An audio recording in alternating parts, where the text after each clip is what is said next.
नमस्कार दोस्तों। तो स्वागत है आपके अपने YouTube चैनल में।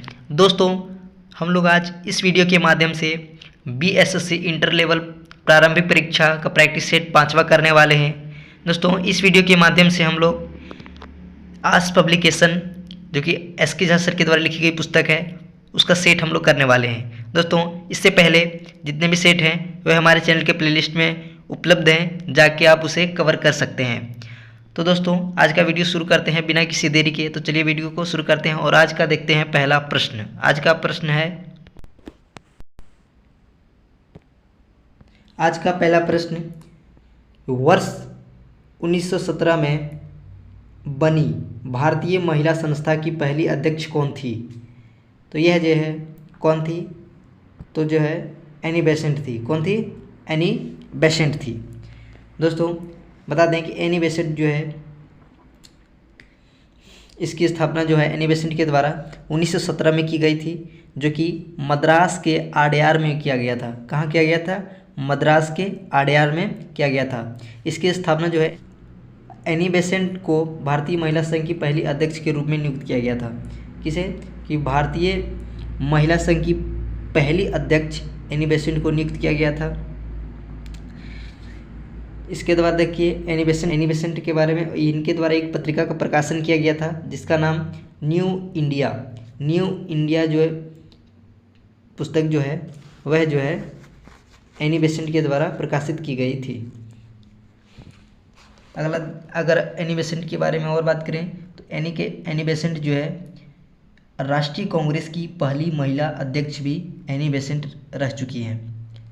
तो इसका आंसर हो गया एनी बेसेंट। और बात करें हम सरोजिनी नायडू की। सरोजिनी नायडू जो है यह जो है भारतीय राष्ट्रीय कांग्रेस की प्रथम भारतीय महिला अध्यक्ष के रूप में यह कार्य कर चुकी हैं। तो भारतीय राष्ट्रीय कांग्रेस की प्रथम महिला अध्यक्ष की बात करें तो वह जो है एनी बेसेंट है। लेकिन अगर भारतीय की बोली जाए, अगर भारतीय बोली जाए तो यह जो है सरोजिनी नायडू हो जाएंगे। ठीक है, अगला प्रश्न देखते हैं। अगला प्रश्न क्या है? सूची 1 को सूची 2 से सुमेलित कीजिए और सूचियों के नीचे दिए हुए कूट का प्रयोग करते हुए सही उत्तर का चयन कीजिए। सही चयन करना है। देखिए इसमें क्या दिया है, लिखा गया है क्या कि प्रथम आंग्ल बर्मा युद्ध। प्रथम आंग्ल बर्मा युद्ध कब हुआ था? 1975 में। या प्रथम कौन सा सुमेलित है? सुमेलित करना है। तो इसमें हम देखते हैं प्रथम आंग्ल अफगान युद्ध यह कब हुआ था? अगर प्रथम बर्मा युद्ध का बात किया जाए तो यह जो है 1824 में हुआ था। कब हुआ था? 1824 में हुआ था। और प्रथम आंग्ल अफगान युद्ध जो है यह जो है 1838 में हुआ था। 1838 में। यहाँ से क्या हमें दिख पा रहा है कि ए का जो है ए का हो जाएगा सी, ए का हो जाएगा सी। और प्रथम अफगान जो आंग्ल युद्ध है 1938 में हुआ था, तो हो जाएगा 2 का डी, यानी कि 2 का डी, 2 का हो जाएगा डी, 1 का हो जाएगा सी और 2 का हो जाएगा डी। और प्रथम आंग्ल मराठा युद्ध जो है, प्रथम आंग्ल मराठा युद्ध जो है वो 1775 में हुआ था। कब हुआ था? 1775 में। तो यहाँ हो जाएगा 3 का ए, 3 का क्या हो जाएगा? ए। और द्वितीय आंग्ल मैसूर युद्ध जो है वह 1780 को हुआ था। कब हुआ था? 1780 को। तो 4 का हो जाएगा बी। तो वहाँ पर देखिए ऑप्शन में कहाँ है? Option number C. Option number C is the right answer. Option number C. ठीक है, ऑप्शन नंबर सी जो है इसका सही आंसर हो जाएगा। अगला प्रश्न देखते हैं। अगला प्रश्न क्या है कि वर्ष 1907 में सूरत में भारतीय राष्ट्रीय कांग्रेस के विभाजन का मुख्य कारण क्या था? तो मुख्य कारण इनका क्या था? तो बात करें अगर मुख्य कारण जो है, मुख्य कारण की बात करें तो यह जो है मुख्य कारण जो है क्या था कि अंग्रेजी सरकार के साथ नगरपंथियों की वार्ता करने की क्षमता के बारे में चरमपंथियों में विश्वास करने का अभाव, यह जो है इनका मुख्य कारण था। तो इसका आंसर क्या हो जाएगा? Option number B. Option number B हो जाएगा इसका right answer, option number B. ठीक है, अगला प्रश्न देखते हैं। अगला प्रश्न क्या है? अगला प्रश्न है, अगला प्रश्न क्या है कि दक्षिण भारत के मालाबार क्षेत्र में किस वर्ष मोपला विद्रोह हुआ था? तो मोपला विद्रोह जो है वह कब हुआ था? तो मोपला विद्रोह जो है 1921 में हुआ था। कब हुआ था? मोपला विद्रोह जो है 1921 में हुआ था। और मोपला जो है, मोपला की बात करें तो यह है मालाबार क्षेत्र में पड़ता है। और यह एक सशस्त्र विद्रोह था। कैसा था? सशस्त्र विद्रोह था।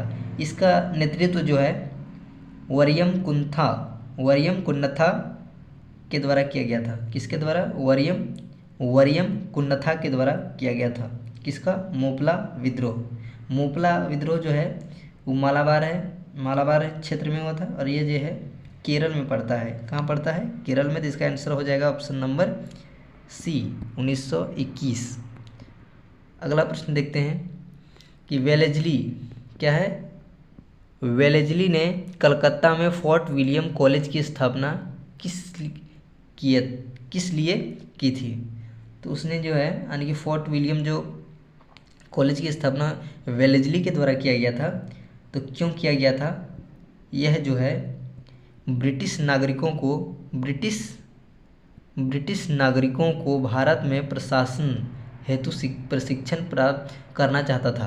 क्या था कि ब्रिटिश नागरिकों को भारत में प्रशासन हेतु प्रशिक्षित करने चाहते थे, इसलिए इसका स्थापना किया गया था।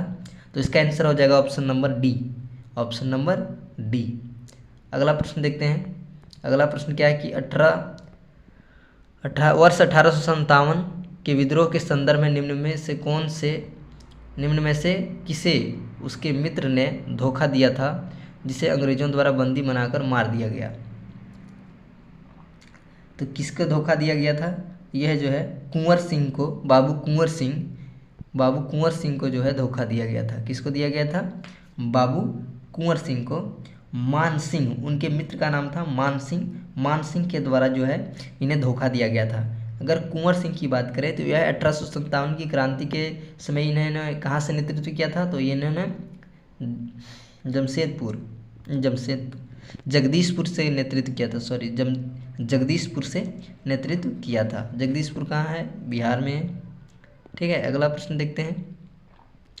अगला प्रश्न क्या है? अगला प्रश्न है कि सिपाही विद्रोह के समय भारत का गवर्नर जनरल कौन था? तो सिपाही विद्रोह मतलब 1857 की विद्रोह के बारे में बात हो रहा है। तो उस समय जो है लॉर्ड कैनिंग जो है वह भारत के गवर्नर जनरल थे। कौन थे? Lord Canning. कौन थे? लॉर्ड कैनिंग गवर्नर जनरल थे। अगला प्रश्न देखते हैं। अगला प्रश्न क्या है? अगला प्रश्न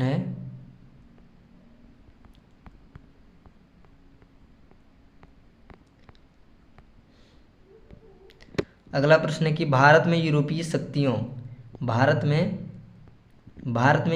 शक्तियों के प्रवेश के संदर्भ में निम्न में से कौन सा कथन सही नहीं है? तो कौन सा कथन सही नहीं है? देखते हैं इसमें कौन सा कथन सही नहीं है। तो कौन सा कथन सही नहीं है?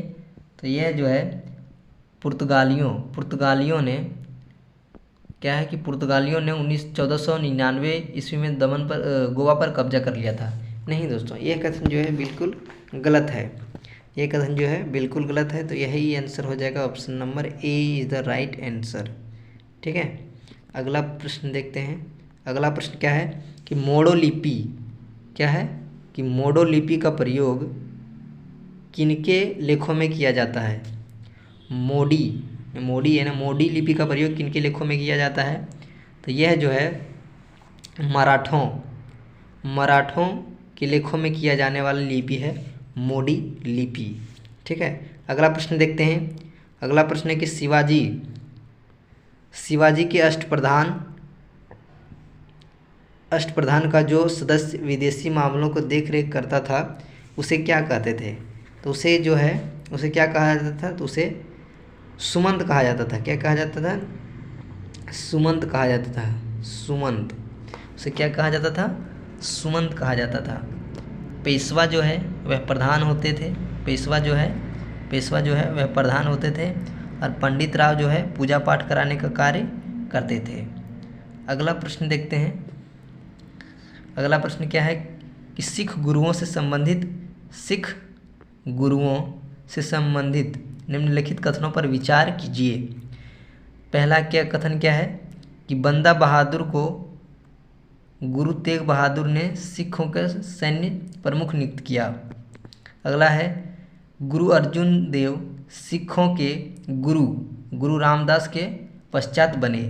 अगला है कि गुरु अर्जुन देव ने सिखों को उनकी अपनी लिपि गुरुमुखी दी। तो इसका जो आंसर हो जाएगा, इसका आंसर हो जाएगा 2 और 3। 2 और 3। 2 और 3 कहने का मतलब है कि गुरु अर्जुन देव सिखों के गुरु रामदास के पश्चात बने। गुरु अर्जुन देव ने ही अपनी लिपि गुरुमुखी लिपि का आविष्कार किया। तो option number B is the right answer. अगला प्रश्न देखते हैं।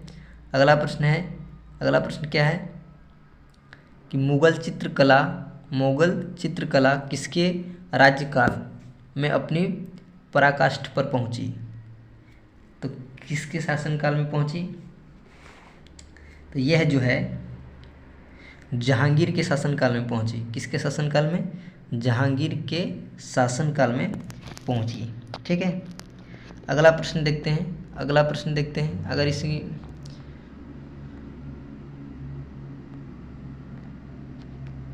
अगला प्रश्न क्या है? अगला प्रश्न है कि प्राचीन भारत के विद्वानों साहित्यकारों के संदर्भ में निम्नलिखित कथनों पर विचार कीजिए। पहला कथन है कि पाणिनि पुष्यमित्र शुंग से संबंधित है। अमर सिंह हर्षवर्धन से संबंधित है। कालिदास चंद्रगुप्त द्वितीय से संबंधित है। अब यहाँ कौन सा कथन सत्य है यह पता करना है। तो यहाँ जो है केवल जो है सत्य हो जाएगा ऑप्शन नंबर सी, यानी कि 3। कालिदास जो है वह चंद्रगुप्त द्वितीय से संबंधित है। तो इसका आंसर हो जाएगा ऑप्शन नंबर सी। अगला प्रश्न देखते हैं। और उससे पहले अगर हम बात करें, देख लेते हैं थोड़ा। पाणिनि संस्कृत व्याकरण के जन्मदाता इन्हें कहा जाता है। पाणिनि को कहा जाता है। ठीक है। अमर सिंह की बात करें तो अमर सिंह जो है चंद्रगुप्त द्वितीय या फिर चंद्रगुप्त विक्रमादित्य से संबंधित हैं। कौन? अमर सिंह जो है इसी से संबंधित है। किससे? इस चंद्रगुप्त द्वितीय से संबंधित है अमर सिंह। ठीक है। अगर बात करें हम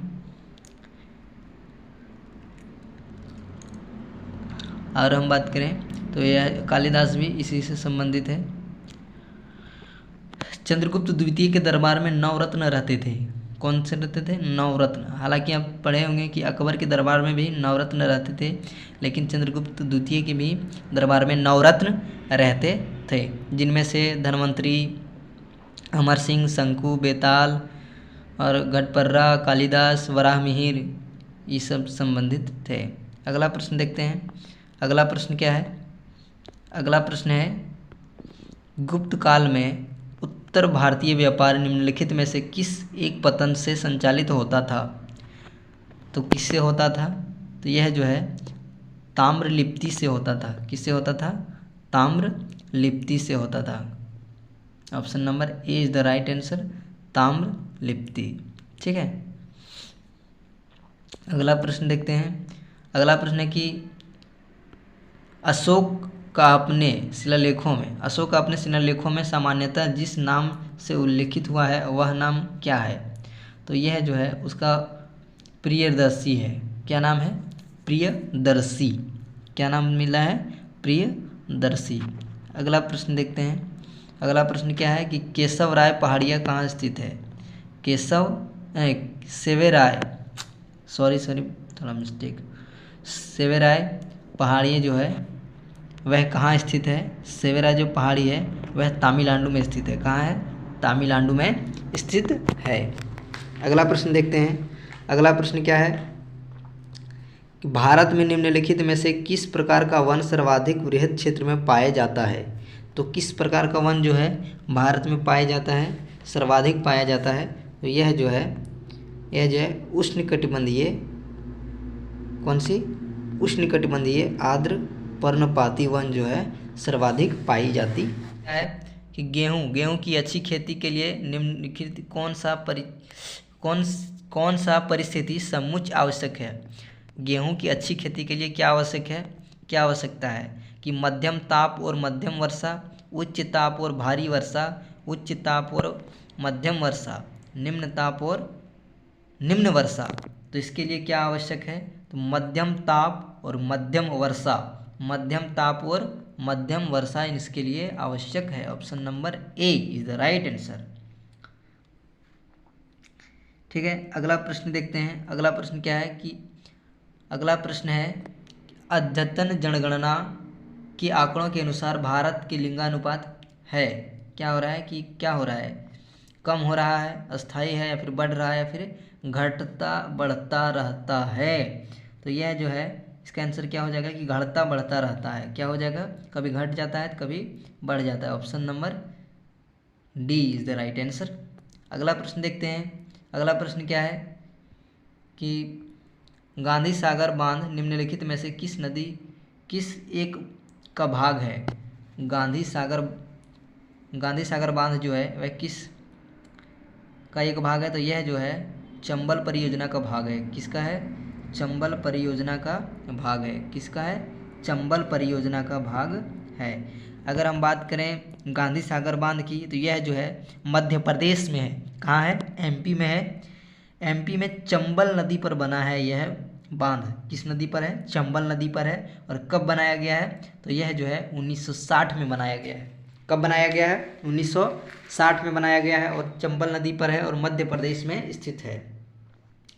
अगला प्रश्न देखते हैं। अगला प्रश्न क्या है कि क्वार्टरजाइट जो है क्वार्टर जो है कायांतरित होता है। क्वार्टर जो है किसका कायांतरित होता है? तो यह जो है बलुआ पत्थर का होता है। बलुआ पत्थर का कायांतरित रूप जो है वो क्वार्टर जो होता है कौन होता है? क्वार्टर जो होता है। अगर हम बात करें बलुआ पत्थर का हो गया क्वार्टरजाइट होता है। लेकिन अगर हम और बात करें जैसे चूना पत्थर का कायांतरित रूप क्या होता है? चूना पत्थर का कायांतरित रूप संगमरमर होता है और सेल का स्लेट होता है। कोयला का कायांतरित रूप ग्रेफाइट होता है।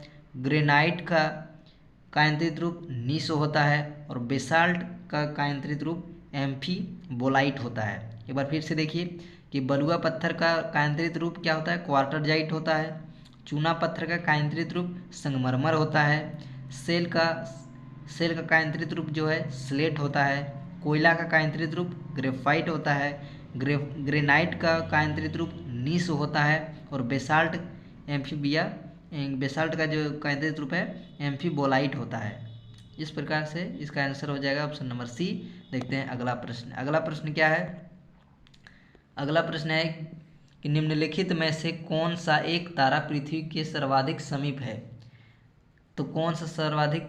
तो यह जो है इसका आंसर हो जाएगा सी, यानी कि सूर्य जो है सबसे नज़दीक में है। कौन है?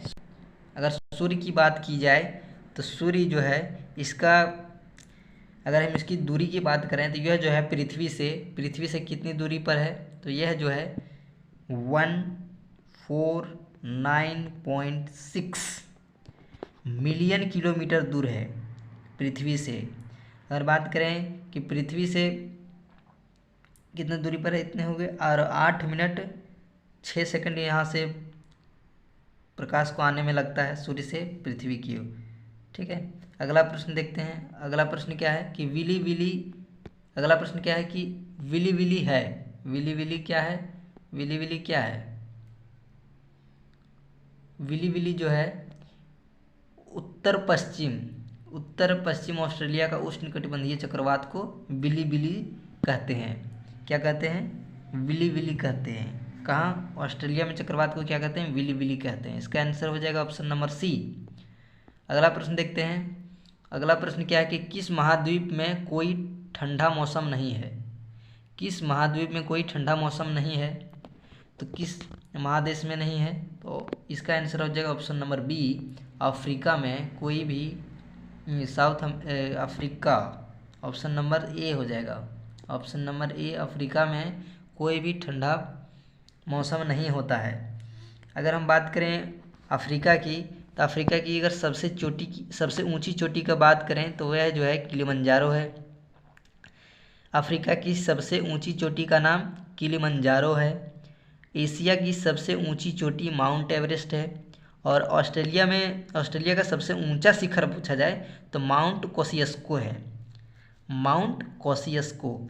और दक्षिण अमेरिका की सबसे चोटी की बात करें तो वह जो है एकांगुआ है। और यूरोप की सबसे ऊंची चोटी जो है माउंट एल्ब्रूस है। यूरोप की सबसे ऊंची चोटी कौन है? माउंट एल्ब्रूस है।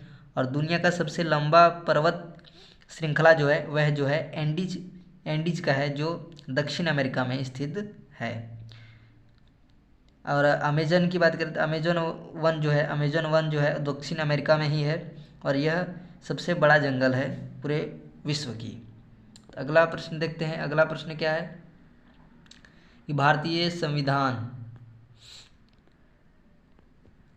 संविधान में समानता का अधिकार 5 अनुच्छेदों द्वारा प्रदान किया गया है। किसके द्वारा? भारतीय समानता कितना से कितना है? तो यहाँ जो है 14 से लेकर 18 तक इसका उल्लेख मिलता है। तो option number C is the right answer. अगर बात करें समता का अधिकार कहाँ से कहाँ तक? 14 से 18 तक। अगर हम स्वतंत्रता की बात करें, स्वतंत्रता का अधिकार जो है 19 से लेकर 22 तक होता है। स्वतंत्रता का अधिकार 19 से 22 तक होता है। शोषण के विरुद्ध अधिकार 23-24 में उल्लेख है। धार्मिक स्वतंत्रता का अधिकार जो है 25 से लेकर 28 तक है। सांस्कृतिक एवं शैक्षिक अधिकार जो है 29-30 में है। और संविधान उपचार का अधिकार जो है वह जो है 32 में है, आर्टिकल 32 में है। अगला प्रश्न देखते हैं। अगला प्रश्न क्या है? अगला प्रश्न है कि 73वां संविधान अधिनियम 1992 निर्देशित करता है। तो क्या निर्देशित करता है ये क्या करता है? तो यह जो है 73वां संविधान संशोधन, यह जो ये कि देश में मजदूर एवं जीवंत पंचायती राज संस्थाओं की बुनियादी रखना, यह पंचायत से संबंधित है। किससे संबंधित है? पंचायत से संबंधित है। कौन सा? 73वां संविधान संशोधन कब हुआ था? 1992 में हुआ था। कौन सा भाग जोड़ा गया था? तो भाग 9 जोड़ा गया था। कौन सी अनुसूची जोड़ी गई थी? तो अनुसूची 11वीं जोड़ी गई थी। संबंधित किससे है? तो पंचायती राज व्यवस्था से संबंधित है। अगला प्रश्न देखते हैं। अगला प्रश्न क्या है? अगला प्रश्न है कि निम्नलिखित में से कौन भारत के संविधान का अभिरक्षक कस्टेडियन है? भारत संविधान का रक्षक कौन है? तो यह जो है भारत का उच्चतम न्यायालय जो है वह संविधान का रक्षक होता है। कौन होता है?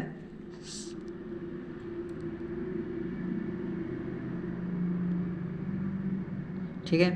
अगर हम बात करें सर्वोच्च न्यायालय यानी कि उच्चतम न्यायालय सुप्रीम कोर्ट की, तो यह जो है दिल्ली में है। और इसका स्थापना वर्ष जो है वह कब किया गया था? तो 26 जनवरी 1950 को किया गया था। वर्तमान में मुख्य न्यायाधीश की बात करें तो वह जो है डी.वाई. चंद्रचूड़ हैं। कौन है? डी.वाई. चंद्रचूड़ हैं। और इसे ही संविधान का संरक्षक कहा जाता है। अगला प्रश्न देखते हैं। अगला प्रश्न क्या है कि संसदीय व्यवस्था वाली सरकार वह होती है जिसमें क्या होनी चाहिए? जिसमें जो है क्या हो जाएगा? जिसमें सरकार संसद के प्रति उत्तरदायी होती है और उनके द्वारा हटाई जा सकती है। तो इसका आंसर हो जाएगा option number B is the right answer. ठीक है, अगला प्रश्न देखते हैं। अगला प्रश्न क्या है? अगला प्रश्न है कि पंचायती राज व्यवस्था में शासन प्रणाली की संरचना क्या है? पंचायती राज व्यवस्था में शासन प्रणाली की संरचना क्या है? तो यह संरचना जो है ग्राम खंड, जिला स्तर, स्थानीय स्वशासन की त्रिस्तरीय संरचना जो है पंचायती राज की प्रमुख विशेषता है। तो इसका आंसर हो जाएगा option number C is the right answer, option number C. अगला प्रश्न देखते हैं। अगला प्रश्न क्या है कि स्थानीय स्वशासन की सर्वोच्चतम व्याख्या यह की जा सकती है कि यह एक प्रयोग है। तो यह किसका प्रयोग है? तो इसका आंसर हो जाएगा कि लोकतांत्रिक विकेंद्रीकरण का यह जो है प्रयोग है। किसका है? लोकतांत्रिक विकेंद्रीकरण का। तो option number B is the right answer, option number B. अगला प्रश्न देखते हैं। अगला प्रश्न क्या है कि अगला प्रश्न है कि भारत में वित्त आयोग का मुख्य कार्य क्या है? मुख्य कार्य है, तो मुख्य कार्य जो है इनका क्या है? तो राष्ट्रपति को वित्तीय मामलों पर परामर्श देना जो है क्या है इसका कार्य? मुख्य कार्य जो है राष्ट्रपति को वित्तीय मामलों में परामर्श देना जो है इसका मुख्य कार्य होता है। वित्त आयोग की बात करें, वित्त आयोग की बात करें तो यह जो है वित्त आयोग का गठन अनुच्छेद 280 के तहत किया गया है। अनुच्छेद 280 वित्त आयोग से संबंधित है। किससे संबंधित है? वित्त आयोग से संबंधित है। तो देखिए अगला प्रश्न क्या है कि भारत में वित्त आयोग का मुख्य कार्य क्या है? भारत में वित्त आयोग का मुख्य कार्य क्या होता है? भारत में जो है इसका मुख्य कार्य, अगर बात करें वित्त आयोग की बात करें तो इसका उल्लेख जो है भारतीय संविधान के अनुच्छेद 280 के तहत किया गया है। भारतीय संविधान 280 के तहत किया गया है। इसमें जो है इसका मुख्य कार्य जो है वह है कि केंद्र तथा राज्यों के बीच राजस्व का वितरण करना। केंद्र तथा राज्यों के बीच राजस्व का वितरण करना इसका मुख्य कार्य होता है। तो देखते हैं अगला प्रश्न। अगला प्रश्न क्या है?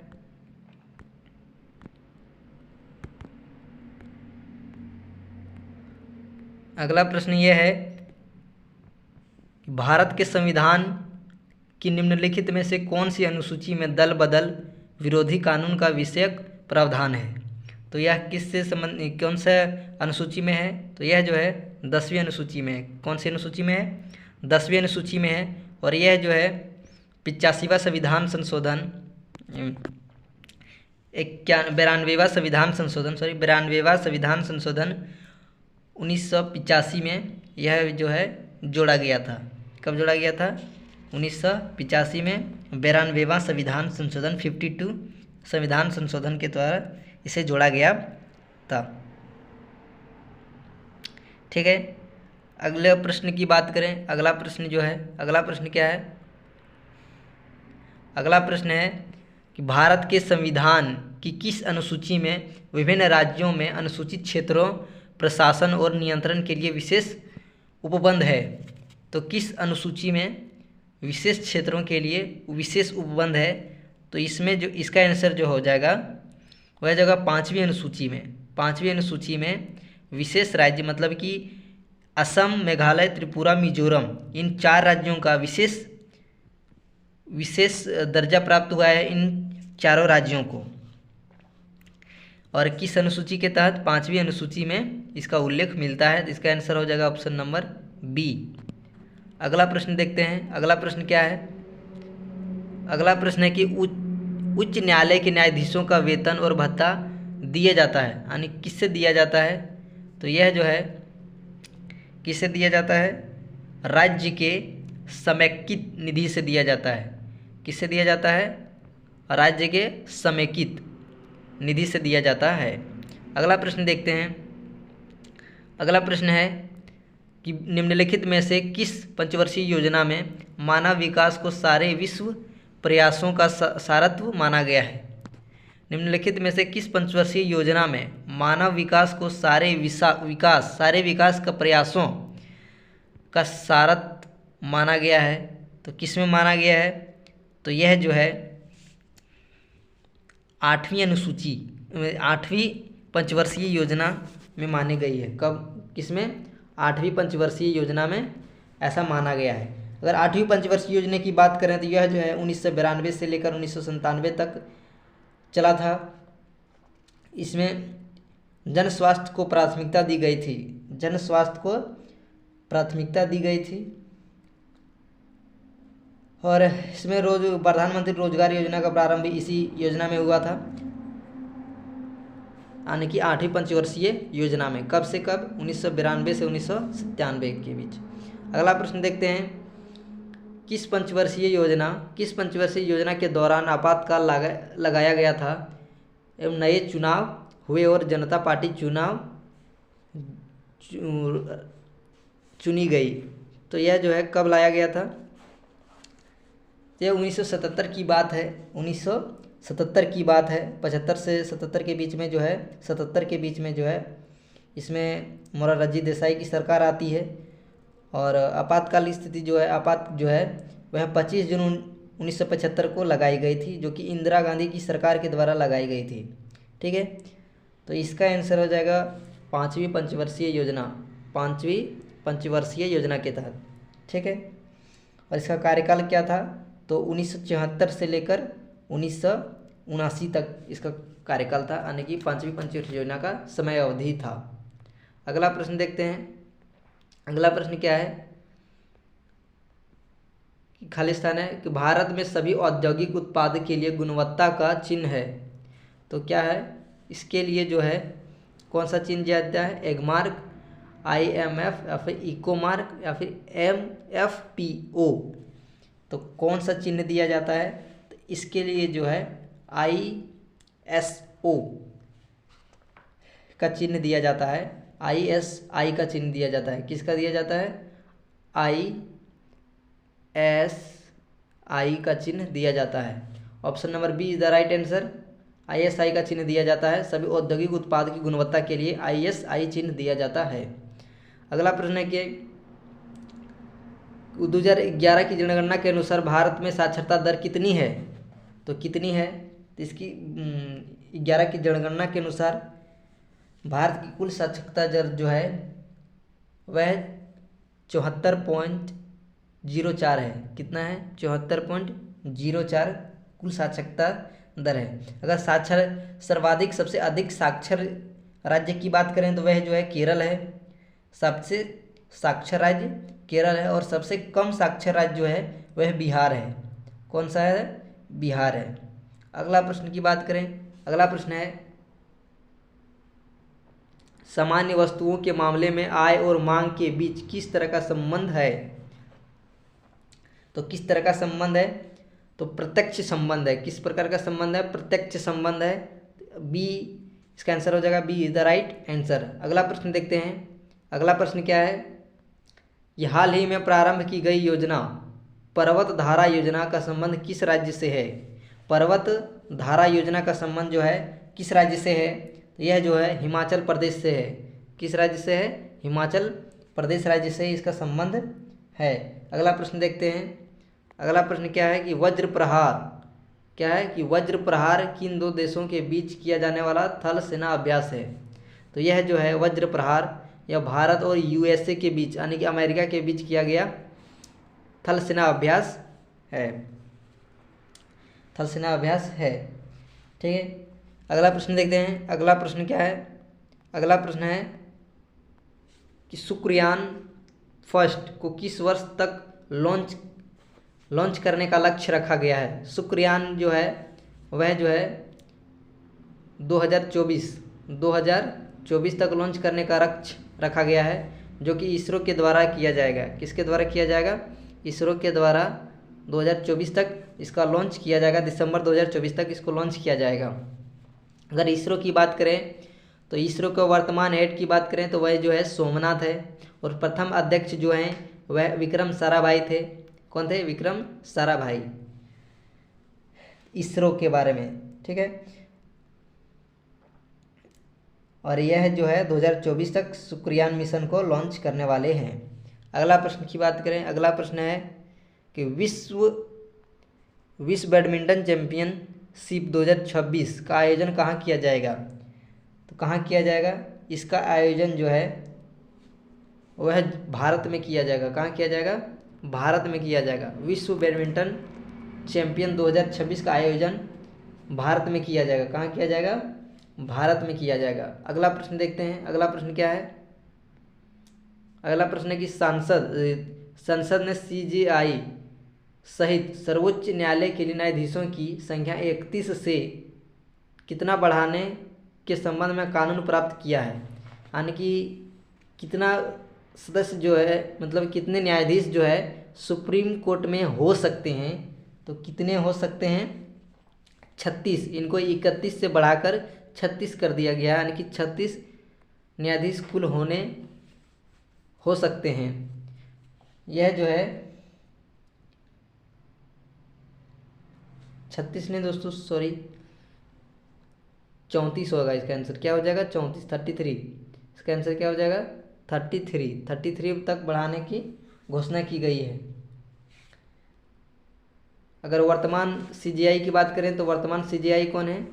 Chief justice of India DY Chandrachud हैं। कौन है? DY चंद्रचूड़। और संविधान में इसका उल्लेख किस अनुच्छेद में मिलता है? यानी कि सुप्रीम कोर्ट का उल्लेख जो है, सुप्रीम कोर्ट का उल्लेख जो है 124 यानी कि 124 आर्टिकल में इसका उल्लेख मिलता है।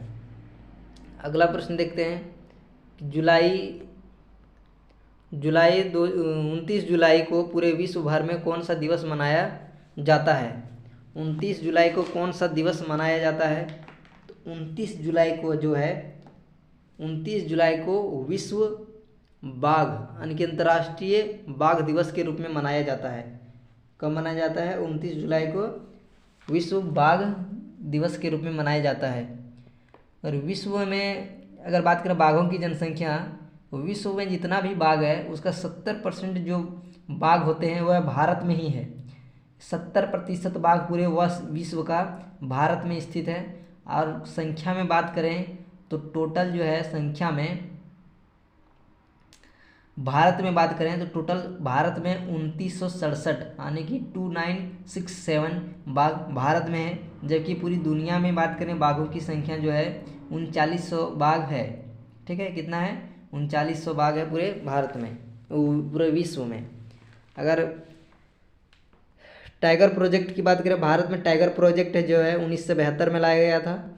टाइगर प्रोजेक्ट भारत में 1972 में लाया गया था। अगला प्रश्न